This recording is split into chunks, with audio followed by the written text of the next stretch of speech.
Cute little car. Yo, bro, what's up? How are you, bro? I fuck with your car, bro. Appreciate it, bro. It's a ZR1, right? It's a Z06. Oh, it's a Z. I mean, that's cute too. I like those also. It's okay. It's cute? I mean, What do you mean cute? It's not a ZR1, so it's cute. That's what it is, really. It's fast enough. I mean, you think it's fast? You be racing this and stuff? Pretty fast. I love racing, actually. What do you drive, though? I got a Dodge myself. Dodge? Let me guess, a Hellcat? Sure, if that's where you're going with.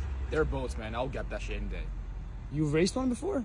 Hellcats? Yeah. I race them all the time. They're so slow. So you're confident you'll beat a Dodge? Of course. I mean, are you willing to, like, bet on it? How much you want? I was thinking we could do pink slips since you're so confident. Pink slips? Yeah. We can do it. I mean, okay, you want me to go get my car? Yeah, of course. Let's go, come on. Here, bro.